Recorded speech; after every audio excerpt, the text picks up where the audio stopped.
بسم الله الرحمن الرحيم. كسو دوادا جالك مالمها waxaan idin soo gudbinaynaa qiso ay ku jirto cibro iyo waana qaadasho. qisadan ayaa waxay dhexmartay Umar bin Khattab iyo wiil yar oo adoon ah. maalmaha kamid ah Umar bin Khattab iyo Ahnaf bin Qays ayaa waxay soo mareen wiil yar oo meel ku ilaalinay ari. markaas Umar wuxuu ku yiri wiilkii yara, xoolahan waxaad naga siisaa hal neef oo ari ah. wiilkii ayaa ku yiri, xoolahan waxa iska la siidkeyga, anigana adoon ayaan u ahay, mana ku siin karo. Umar ayaa mar kale ku yiri isaga oo doonay inuu imtixaamo, siidkaaga waxaad ku tiraahdaa waxaa cunay neefkii dhurwaa, waxaana kaa siinayna lacag ee neefka ina sii. wiilkii yaraa wuxuu yiri, haddii aan siidkii ku qanciyo inuu neefkii cunay dhurwaa, maxaan Allah subxaanahu wa tacaala ku qancinayaa? waa uu ii jeedaaye. Umar aad ayuu u ooyey ilaa uu garkiisi ka qoyo. kadib wuxuu u tegay wiilkii siidkiisi, wuxuuna ku yiri waxaan doonayaa inaad iga iibiso adoonkan.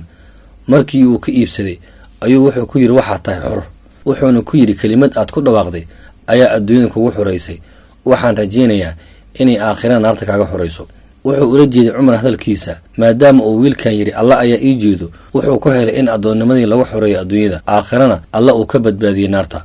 qisadan waxaa dhab ahaantii noogu sugan cibro iyo waana qaadasho. waxaa laga yaabaa inaan xumaan samayno isla markaana aan aaminsannahay inuu qof bani aadan noo jeedin, balse waxaa xaqiiqo ah wax waliba aynu samaynayno inuu Allah subxaanahu wa tacaala ka warqabo isla markaana uu arkayo. waad ku mahadsantahay daawashada muuqaalkan. haddii aad ku cusub tahay janalka maalmaha, fadlan subscribe dhex gabanaalkan riix si ay kuu soo gaaraan waxyaabaha cusub aan soo dhigi doono. mahadsanid.